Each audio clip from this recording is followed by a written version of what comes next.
Yan. Kasi, may sabi ko may nasabi ko sa nanay ko. Sobrang guilty ko. Sarili ko. Kaya din nila sa ako sumampa ng barko. Para niligtas ko yung pamilya ko. Yan, sir. Ngayon ka lang na dumating, sir? Nung ano pa, sir? February... Ay, ano, sir? Magpakano, October, ano, sir? 30. 30. Tapos, na balik ka rito Ano, sir? November 6. pagkatapos na ng bagyo. Opo. Hindi pa nakita yung Hindi pa, sir. Buti, sir, pinahagan agad ako ng kapitan sa ng agency na Virtue Maritime. Kaya, saan po ba kayo nagaling, sir, dito sa ating Philippines? Saan ba? sa ano, sir, galing pa Singapore. Singapore. Tapos ikaw, sir, taga saan ka talaga? Manila, sir. Manila. So nagkasama kayo sa yung misis dito na sa Cebu.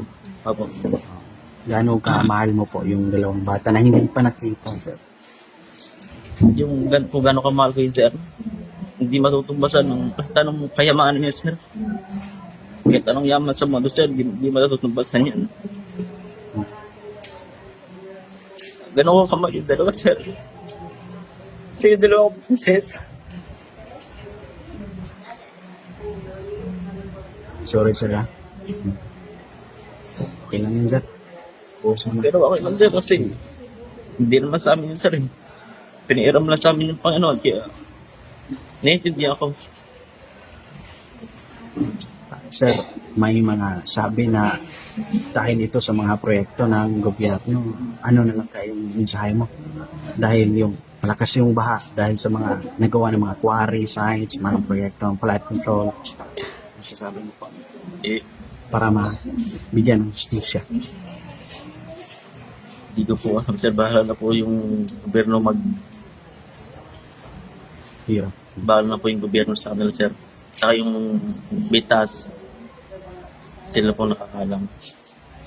Thank you, sir. Nabigyan na ng hostisya, sir, yung lahat ng namatay. Lahat ng namatay, saka yung mga nawawala. Yun lang, sir.